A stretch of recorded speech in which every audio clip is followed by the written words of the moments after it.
and welcome to another episode of the Trauma Translator Live. I'm your host, Lauren Friedman, also known as Not Another Asshole. And today I'm really excited to welcome Tim Fullerton to the pod. He is someone that I admire his work and what he is trying to bring to this world and help everyone. So without further ado, let's bring on Tim. Hey there, how are you? Hi, thank you so much for joining us today. I'm really excited to chat with you. Yeah, thanks. Great to be here. Thank you so much. So tell us a little bit about, before we dive in, and I know we have a lot to talk about, and we were talking a little bit before we aired, but I was really excited because when I first found your profile and saw all of the amazing things you were working on, one of the things that was most interesting to me as an OG, I feel like I'm an early adopter of social media. I was on Facebook since October of 2004. I watched the rise and fall of Facebook society, right? So I saw one of the things that you posted was your first brand campaign was on MySpace. Can you tell me about that? Because that to me was like mind-blowing. Yeah, I mean, it was sort of by accident. I had taken a job at an organization called OxFam America, and it was right after the Southeast Asian earthquake in 2004/2005, and they had gotten all these new supporters, and so they they hired me to be the email guy and to sort of figure out how to use those folks both for advocacy and fundraising. And then while I was doing that, we sort of like everybody was using MySpace at the time, and so I was like, well, why can't we use this as well? And so we I think we built the first social account for a global brand. No one's been able to prove me wrong. I'm happy to be wrong if someone can prove it, but yeah, so we used it, and it actually led to a partnership with MySpace, which was something called Rock for Darfur, which was a bunch of artists basically donating their profits from one show on a certain day. And like OxFam got the table and like get to sign up their audience and things like that. So it was really one of the first online to offline activities that now we see on a daily basis. Wow, that's pretty, I mean, that's like early days of social media. That's why I was so excited to chat with you today, because you've been innovating for over 2 decades. So tell us a little bit about how that's impacting what you're doing now, and a little bit about your mission currently and how So I've always been interested in using digital tools to get people to do something for good, whether it's donating, taking an action, that sort of stuff. And so like I've always been interested in using these tools and always trying to try new and different ways to engage with people. And so that experience over the past 21 years has helped to shape how we are building Find Out Media as a media company right now in the digital space.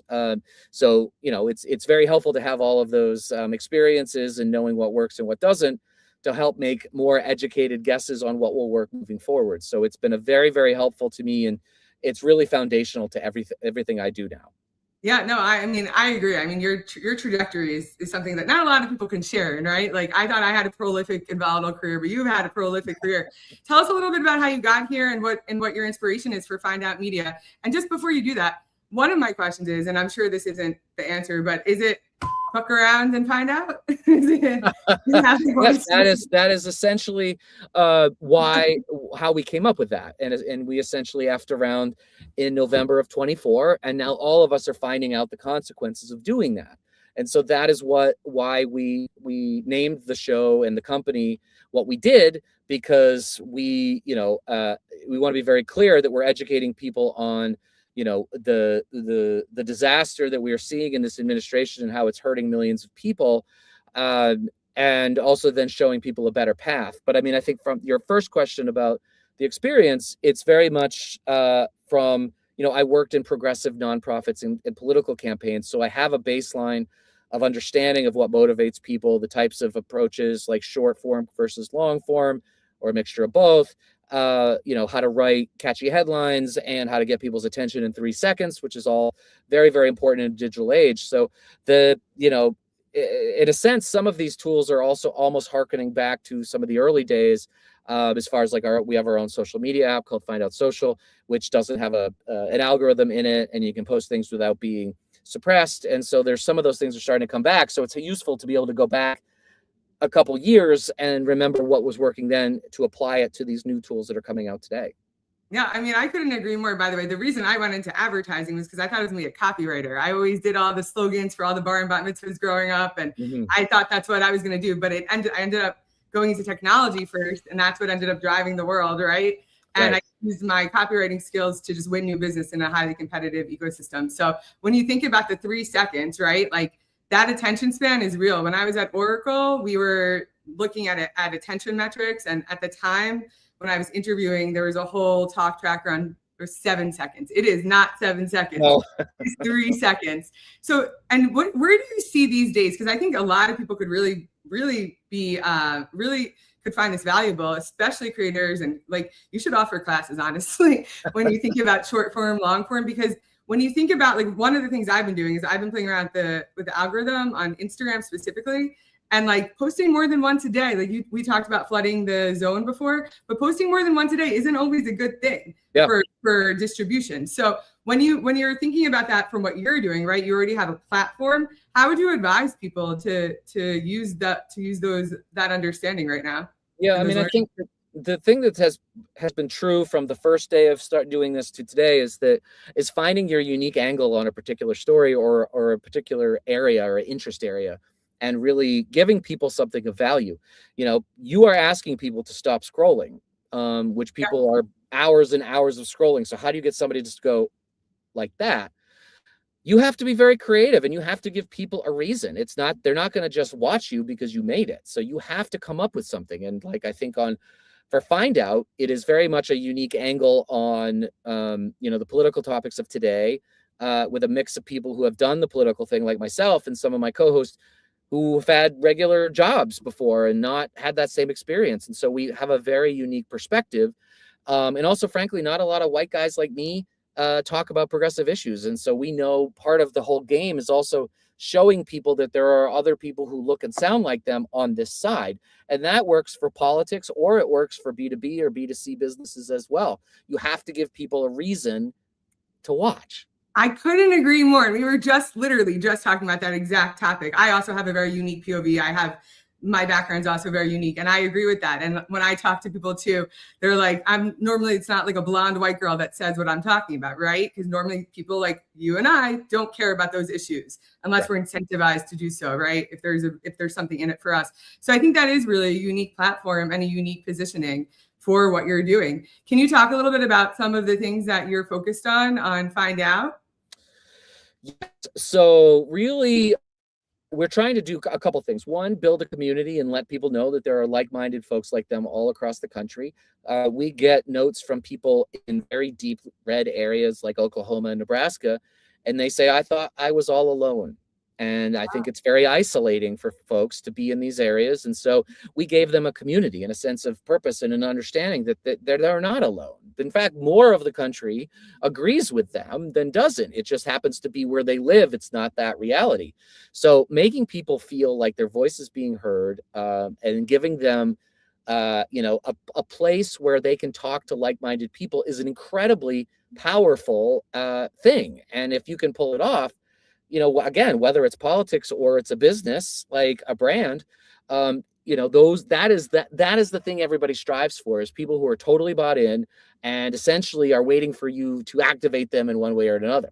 Yeah, no, I mean, I think that's the most powerful thing, is to feel seen and feel heard and feel like they have a community. Like, I feel isolated here in New York, like, forget about it. I traveled all over the country for business. And I actually like Nebraska, right? I don't want to live there, but I think it's it's like a little city, like Omaha is somewhere that I never imagined I would like, right? And when you think about making mass generalizations about our population and our country and how we got here, it's really beautiful that that's what you're doing, because my original goal for this too was to create community and a safe space for people, because people don't feel safe and they don't feel like they could speak their truth. Like the fact that I even posted that caption for this program this week was a risk, right? Like, I had people unfollow me after that. People don't want to hear your politics. People don't like, oh, be quiet, put your head in the sand. But guess what? That's how World War II happened. That's how the Holocaust happened. We have to live in the reality of what's actually happening, right? We can't just keep our heads in the sand. Well, the notion that the politics doesn't have anything to do with business is just false. Yeah. And unfortunately, everything has been politicized in this country at this point. And I agree. I have people sometimes tell me, LinkedIn's not a place for this. And I'm like, actually, it is. Yeah. Because if you think about like the effects of the economy from this Trump administration, it's been entirely negative. You gave tax cuts to billionaires and nobody else. You put tariffs on everything, which raised prices for the guy who said he was going to lower prices on day one. And now we're in a war that we don't really know why we're in it, and we're stuck. So that all affects business. And whether it's gas prices, diesel prices in particular are close to $6. Well, most trucks in this long haul trucks in this country run on diesel. Yeah. So all of a sudden, $6 instead of $4 a gallon, we are going to pay that. So those downstream effects are real. The downstream effects are real, and it affects everybody. And, that's why we have to talk about these things on all platforms. And, obviously LinkedIn is more talking about business, but like there is a space for this, and it's important to understand, the pressures on business that, an administration that said that they were pro-business, which in fact, all they've done is drive up prices for everybody and throw a lot of people out of the country that were doing jobs that frankly, no Americans wanted to do. And now the fruits and vegetables are more expensive. It's harder for restaurants to find workers. So that is a conversation for LinkedIn, and we should be having that. Now, if people tell you that, that means it probably tells you who they voted for, and they don't want to have the conversation. So like there's a little bit of a tell there for sure. I mean, that's not even my problem. My problem is I agree with you. And like, also, by the way, I've applied at every restaurant possible. People laugh me out of there. I'm like, I'll wash dishes. If they're having trouble, send them my way. I'll do whatever is possible. I need to make some money. But I agree with you wholeheartedly. And the thing is too, is that what they're doing actually is like you hired a businessman who played with the tax codes and literally made all of his businesses fail, right? Purposely, right? For the tax codes. And that's what they're doing now with the country. They're literally running it like a tech company. I lost my job 6 times after M&A and divestiture. And then I'm told it's my fault and I can't get a job. Right. What do I do? You know what I mean? Like, how do I live? And that's literally this is what they voted. Oh, you want a businessman? This is what you got. Right. And I think that the biggest misnomer is that we want the country to be run like a business, because we don't. No. And honestly, we've had two business executives as president, both of which have seen massive job losses and a downturn in the economy. This trickle down economics that they all push for doesn't work. And also, if you're giving billionaires who already have more money they can spend more money, they're not putting it back into the economy. They're putting it in their pocket. And then they're putting it into investments in which they only have to pay 15% on returns instead of the income. So it is important for us to talk about these things here, because these all affect the bottom line. And, if you don't want to hear it, well, then I'm sorry, then you are in the wrong country, because everything we do affects the world. So yes, it is all political in nature, and it has an effect globally. And so if you don't like it, either vote for somebody else or move, because that is the nature. Like, I'm not going to stop talking about this stuff on LinkedIn because it's important. And it's not just to win elections. It's to show people that these things don't work. And if you run a country like a business, which means you're thinking about profits and all that stuff, which the government doesn't need to do, it's not the right thing. And we're seeing across the tech sector right now, as you're pointing out, all these companies laying off tens of thousands of workers and blaming it on AI, which I'm sorry is bullshit. This has been going on for decades. I've been losing my job since September of 2011. So let's be honest. I mean, sure, some, but not all. And they're using it as cover. And, that is, again, another thing that we need to be talking about. Or the fact that they're spending this money on these data centers that no local communities have any say in whatsoever, even though these things take up a tremendous amount of energy, which are going to drive energy prices up higher, and also raise the temperature of the communities around them because they run so hot. Like, these are conversations that should be here. And so we need to have those conversations. This is not a place to just post, chat GPT nonsense and try to score some points. This should be a place where we talk about all elements of business. And I'm sorry, but government involvement in a democracy is going to be something that we talk about here. Yeah. And by the way, when you're thinking about the tax cuts and all those things, those are multinational, like they have presence everywhere in the world. So they're not paying taxes across the globe. So it's not just here, right? It's actually like, we need to think about it at a global scale. We had globalization, and also all of those in those communities, when they're building out all of those data centers, they're also doing the opposite of, let's say the tariffs were supposed to get jobs here. Those jobs don't exist, right? So if we wanted to get manufacturing back here, which nobody wants to do, they're like high-end lofts these days, right? Like even in Omaha, there's literally like former factories that are now beautiful high-end lofts right in Omaha. Like I passed it by, I had a tour of it. And so like those are the places that like, okay, cool. So the tariffs came, people are like, oh, we'll bring jobs back to America, but they don't exist. So like we need to think logically here and not like a business, because we don't need this country run like a business. I agree with you. And people, when I speak to a lot of people, and I'm not as careful as I used to be, because I'm not trying to make us friends. Like this is how we ruin the world. We have to speak our truth, right? And not live in shame and not feel that we're going to be attacked afterwards. But when we speak to people, they're like, well, the government doesn't help. It's both sides of the aisle. And I was like, I don't know about you, but I know that in 2008, the government did affect a change. And I know that because I worked at the New York Times, and it was the print digital shift. It was the financial crisis. It was everything was going on, and our economy got better. People were thriving. The same people that voted in this administration were the same people that were thriving during the Obama administration. Yeah. I mean, it's exactly right. I mean, we almost went into a depression in 2008, and we had just passed one of the largest tax cuts in history. We turned surpluses into deficits in the Bush years, and then those tax cuts were supposed to generate hundreds of thousands, if not millions, of jobs. All the deregulation made speculation on homes and things like that riskier, and then some of them failed, and then it was basically like a cascading effect. And then the government had to come in and say, no, we're not doing this anymore. We're going to pump money into the system, because the only way to grow is to pump money. It doesn't work the other way. We've tried it dozens of times. And so, and that was not to be run as a business. Like if we were going to run as a business, we would have let the auto industry die. Exactly. Instead, Obama and others saved it. And now it's still there. And also many of those loans that they got, they paid back with interest. So these things, like sometimes, yes, you do invest a lot of money, and we have to be careful about that. But, this like running it as a business thing, like generally you would let those things die. But then if you let that die, the Midwest dies. And then what happens then? And so, I am strongly a firm believer of government intervention when necessary, not overly, but like when they need it. And, and I think that, also holding people accountable for some of these decisions is also hugely important as well. Yeah, I mean, even when we think about what's going on right now, my most recent job was at Oracle. Larry Ellison's trying to ruin the world. Like they bought TikTok, right? So when you think about what's going on TikTok, and then his son, what's going on with Colbert, like last week, that's a big deal. We can't have this going on in this country. We're pretty soon going to live in a different country, and it's just not good. I had someone that I met 2 weeks ago who was here from Belgium, and he was talking about how he went shopping, and I was like, why would you go shopping when you were here? And he's like, the dollar is less than the euro. And I was like, oh my gosh, that's like, I forgot about that, because I haven't traveled because I've been trying to bootstrap a startup, but like in a few years, and I was like, oh my gosh, that's really scary to think about. Like people here are not thinking that, No, and I think that one of the realities that people missed in 24 is that we frankly came out of COVID the best of any developed country. Yeah. And yes, we did have high inflation. There's no doubt about it. But that's because all of a sudden there was a surge on demand. It wasn't anything that the government did.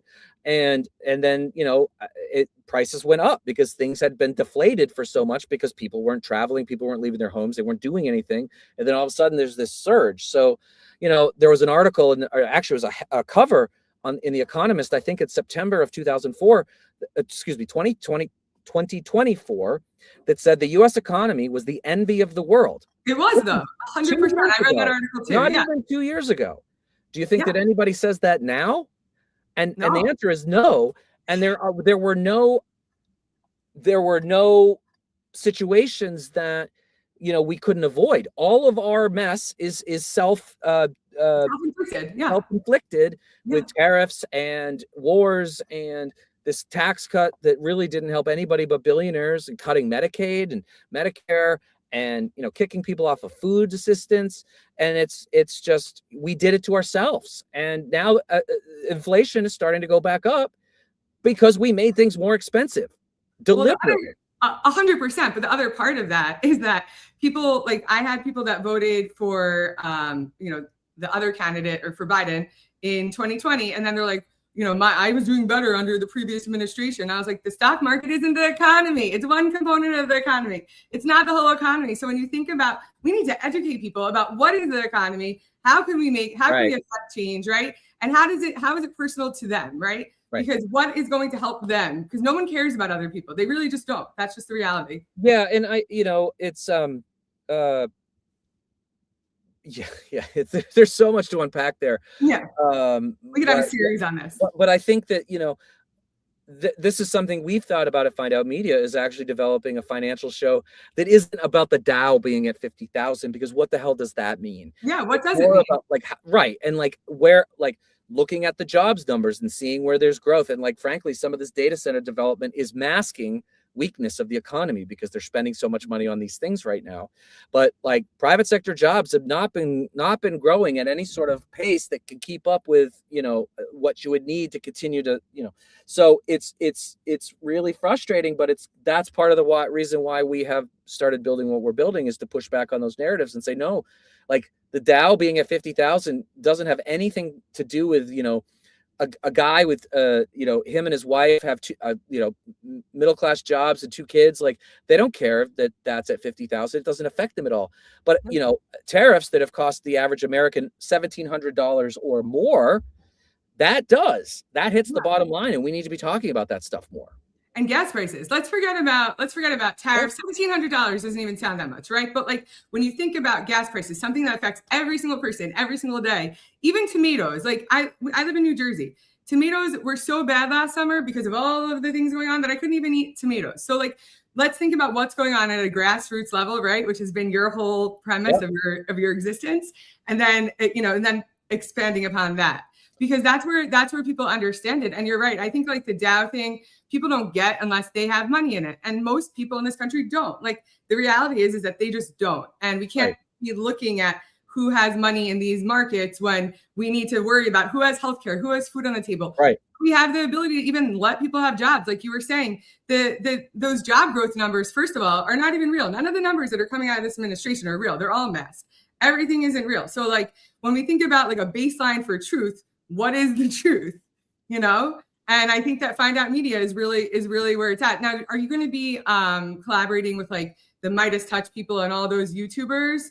Yeah, I mean, we very much say that our mantra is impact first, revenue second. So we're in this to win and to work with anybody who is interested in furthering the goals that we have, which is to win and make sure that more Democrats win and that we stop this nightmare that we're in right now. Yeah. And so, we are definitely open to working with anyone and everyone, because I think it's going to take more than Midas or Crooked or us to affect some real positive change. We're going to need a lot more people involved. We need our side to be investing in this stuff just like the right has done for decades. 100%. And I think people are starting to wake up to it, but there is a lot of work to do. So yeah, we are 100% open to working with anybody who has the same goals that we have. Yeah, I mean, I love that because it's not about right or left or middle. It's literally about how do we affect change in this country to help the people of our country, because our country, for better or worse, is the leader of the free world. And when we're not doing well, the rest of the world isn't doing well. And now also, by the way, now all those other countries have built up their militia. They built up their military. We had kept everyone in line. So everything we've done has literally derailed all the progress in the last 40 years, the past 70 years, and it's really scary, honestly. Both my parents are dead. My mom was first generation escaping the Holocaust. Her mom literally came here and within 5 years had her and then beat the out of her. And so I come from a lot of generational epigenetic trauma, and it's lived in my body. And this is why I've had this crazy life that I'm trying to share, that help other people regulate their nervous system and speak their truth and not live in shame and find ways to get through these hard times. Because what you're talking about is literally life, right? You could say, oh yeah, everyone's doing great on LinkedIn and they're all going, my industry decided 10 years ago plus that they were going to go to Cannes every year. And I'm great, go to Cannes while you're laying off thousands of people. And now they want AI to take over our jobs and over the world. And I'm we need to put some guardrails in place. We need to protect the country because otherwise we're not going to have a country. Yeah, I mean, I think strong oversight of AI is absolutely critical. And I think that even the industry has sort of asked for some of this and said, help us do this because we don't know. I mean, there have been some models that I think Anthropic, it was one that came out a few weeks ago, that their models, they actually scaled it back because it was too powerful, and it was frankly a threat to national security. Yeah, no, I saw that. Yeah, because it was able to exploit weaknesses on websites and other secure areas. And so, we're only, I mean, I know they've been working on it for over a decade, but like released to the public, really only talking about 3 years or so. And so and we're already at that stage. And I was selling AI and machine learning for over a decade. Like, right. This isn't new. No, this has been going on since the 70s. The chat components are new. Yeah. But no, you're right. Like, we've been working on this forever. And, there needs to be regulation and oversight of this stuff because it can spiral out of control. And like I said, the industry and experts have been yelling about this for years now. And, the Trump administration's perspective has just been like, hands off, let them do whatever they want.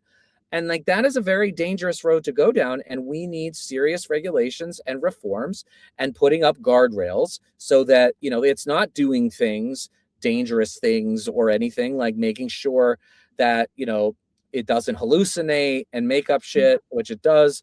It does, yeah. It does. I've played around with DeepSeek, ChatGPT, all the different components. It's not a substitute for anything. Right. And the models are told you can't respond with I don't know. It makes you give an answer.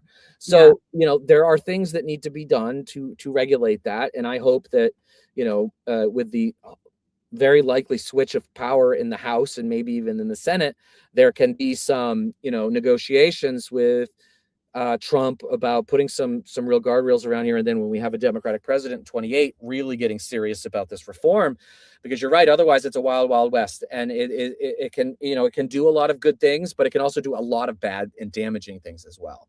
There was a gentleman on The Daily Show a few weeks ago. He's a reporter for The Atlantic. And he wrote a book called AI for Good. And it was like literally showing what we could do with AI that can do good for society, right? And that's something we need, right? We could use it for good, but we can't, it's literally a Pandora's box. So when you think about all of the other things that are happening in our society and then layering that on top of it, let's try to figure out how to get our society to a better place before we just try to ruin it again. You know what I mean? Like, it's one thing after another. I feel like it's a pandemic after pandemic. And to your point too about the jobs, like I've been losing my job since 2011, and in 2023, Google first started laying people off. And when Google started laying people off, and then I lost my job about 6 months later, I was like, this is not good. None of the things that are going to happen after this are good, because when Google has layoffs, that's not, and Amazon, that's really bad. And like, we need to look at what's going on in our country, and also why are these companies incentivized to lay people off? Right? Like, it's trickle down, but it's the opposite of what the trickle down effect is supposed to do. Or maybe it is what it's supposed to do. I don't know. Well, it's certainly what they publicly say they want it to do. I mean, I think we have tried it over and over again, and it doesn't work. You don't, like, again, if you give somebody like Elon Musk, who is getting closer and closer to being the first trillionaire in the world, a tax cut for what? Why does he need that? He doesn't need that. In fact, he's also getting billions of dollars in U.S. government contracts with SpaceX, which is helping to float some of his other companies that aren't making money, like Twitter, for example, and to a lesser extent, Tesla. But, there's no societal benefit to giving someone with that much money more money. The societal benefit would be to tax that person at a higher rate and take that money that they will never miss in their lives. And put it towards healthcare, education, climate, which is a real massive problem that we're ignoring right now. That's a major problem too with the data centers. It's not just increasing the heat, the temperature there, but and they also had a deregulation of the climate. So like, what's going on? They got rid of the Weather Channel or the Weather Service, right? They severely cut NOAA. It's still there, but at a far less. I mean, that they do research, on a whole host of things, and they've gutted all of that. Obviously they've gutted a lot at the Health and Human Services too. I know. Flowing, finding treatments and cures for diseases and that sort of stuff, and also saying that autism is entirely because of Tylenol use, which is nonsense. Ridiculous. And neurodivergence is actually an epigenetic thing that is actually from dysregulation. Like, that's one of the things. Like, when I was having a severe undiagnosed PTSD and I was interviewing at the biggest companies in the world and I still secured a job, I was having light sensitivity, sound sensitivity. Yeah. I'm not autistic, but guess what? We're all a little autistic. We're all a little neurodivergent. Well, it's a spectrum for a reason, right? And it's and I think the sad part about what they're doing is that like the government could be doing a lot of good by researching treatments and those sorts of things. The cure is a misnomer for something like that. Anyways, it's not a disease, but you can, there's huge opportunities in doing research and learning so that you could take folks that maybe are not able to work right now, but if you had the right therapies and education, you all of a sudden move them off of needing government support to having jobs, meaningful, jobs. And that's the jobs too. Where are the jobs? And that's what we should be talking about instead of saying Tylenol, which by the way, that's a brand name anyways. Acetaminophen is what they talk about, but there's zero evidence for that either. So like there's a lot of opportunities in getting people in jobs that could be very beneficial and reduce the amount that the government has to spend on its citizens. And 100%. We don't talk about that. So that's another thing where it's like, these are conversations that should be had on LinkedIn because these are business. Yeah. Let's also talk about the white collar. Like, forget about like government assistance. Like I said before the show, my dad grew up in the projects in East New York on welfare. He took himself out of the projects into upper middle class America. Like but let's also talk about the white collar crimes because there's a lot of like, even in my own ex-family, like I see it. I see what's going on and it's not okay. So like when we think about waste, government waste, it's not where we think it is. The swamp isn't there. The swamp is other places, right? So we need to think about that. I'm also really concerned about like even the voting. Like people, they're talking about someone, I don't know where I was today, it was maybe on Threads, and they're like, hey, from Minnesota, sending you love to New Jersey. And I was like, I don't even know what that is about, but I'm scared. I don't know. I have to do some due diligence on that. I don't know. No idea. I mean, maybe the ICE detention facility stuff that happened this weekend, where they maced Senator Andy Kim and some other folks, and just this awful stuff. But yes, I think that white collar crime is as big of a problem as crime on this violent crime, which is dropping in this country.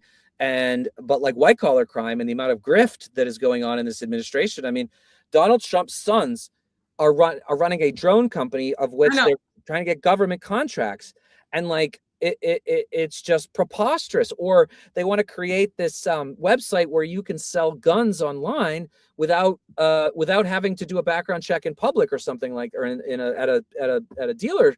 And his sons are working on that too. It's just like the rampant corruption and the white collar criminal activity. And I think one of the reasons that Democrats didn't do as well in the last decade is that after all of the Occupy stuff and the financial crisis, nobody was punished.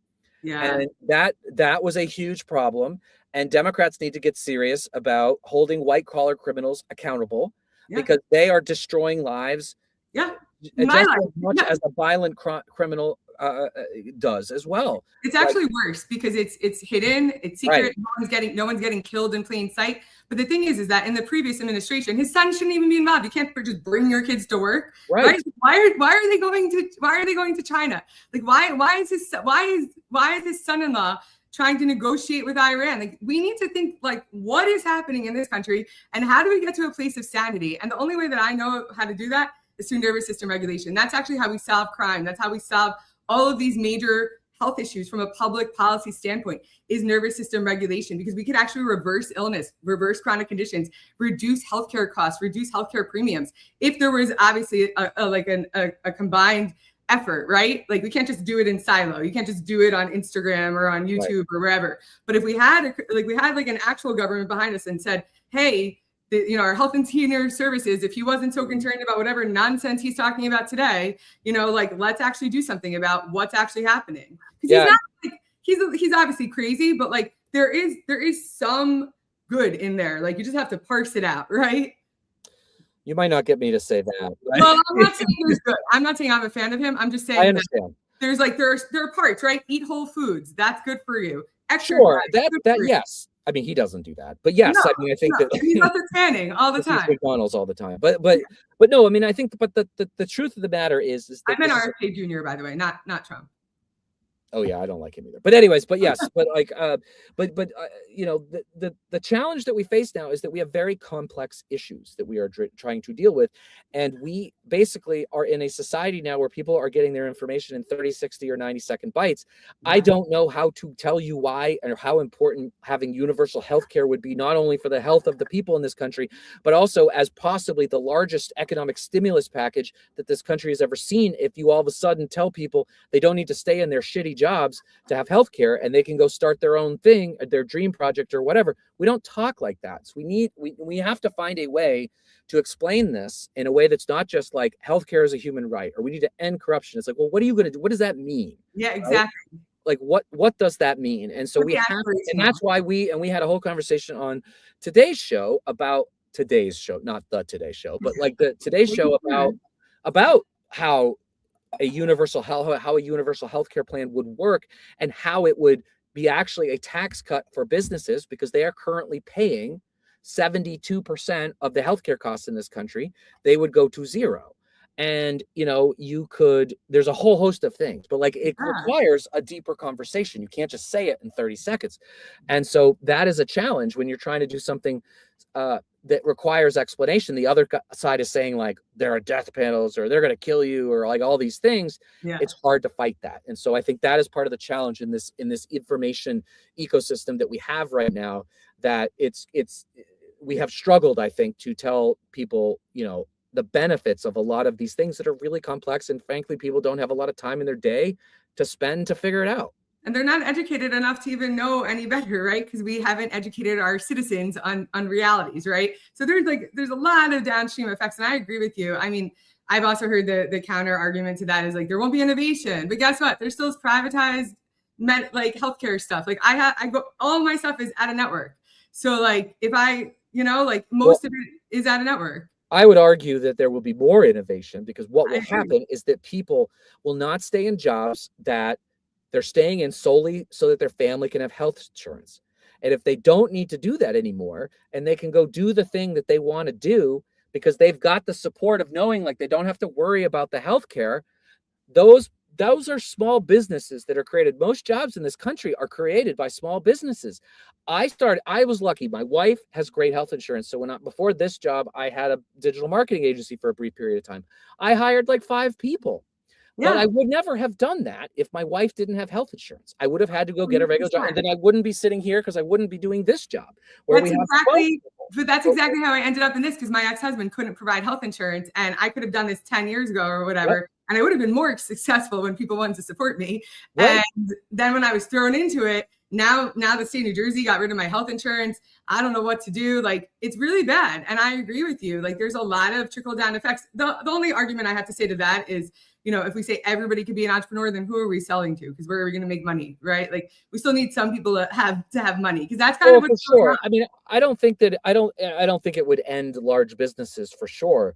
And I think some people just they do not have that entrepreneurial spirit, which is also perfectly fine. But that also opens up other positions in those jobs, because the people left to go do the other thing, they backfill. Exactly. So like it has a whole effect. So it's not just about and they can still get rid of all the people that they don't want to have in the company to begin with. And by the way, the healthcare, the premiums, Obamacare, the reason 72%, that's why we're in this situation, because all those small businesses that got saved in 2008, Main Street, right? Like, that was the biggest deal. I was at the Times. Like, this is literally what was going on. Yep. And all of those, Main Street was supporting our economy. Those same businesses didn't want to vote in somebody who was going to increase the health insurance cost again, right?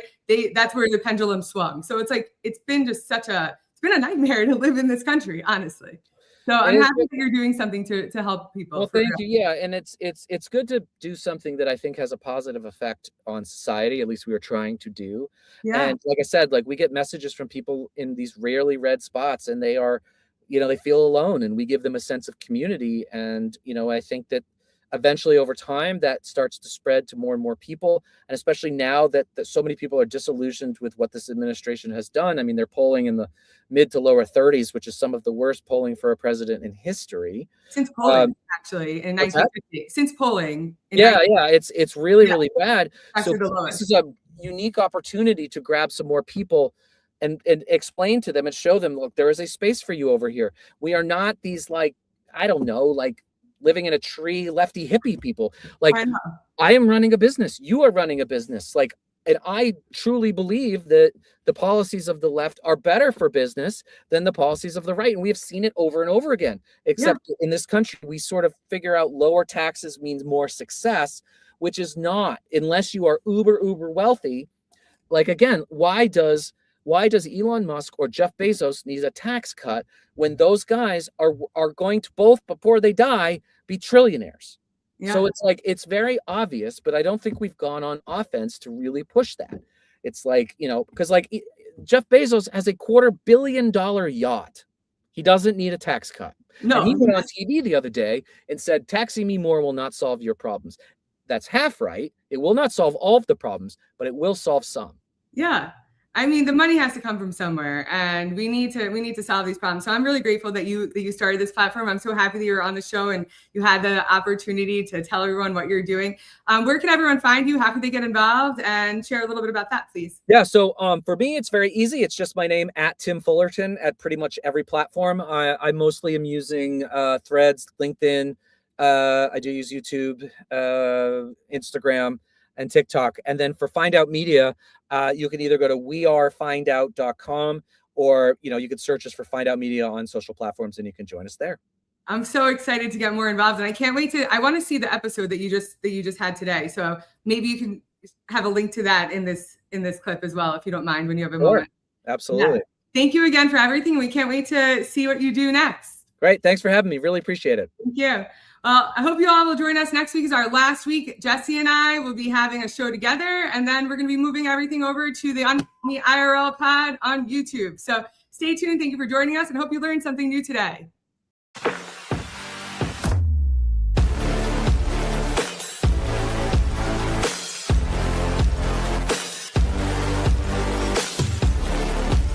So all of the jewelry that I have behind me, I'm always wearing the Camuso shift necklace. And the reason why is that it actually is an anxiety antidote.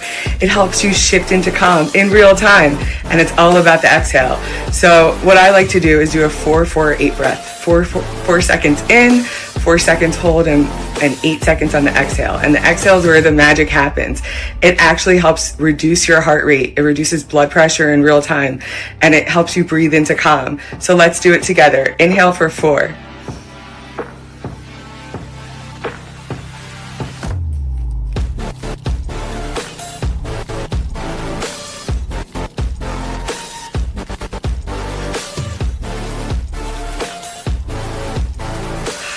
It just feels so good. This is truly my favorite. From the beach to the boardroom, you could wear it everywhere.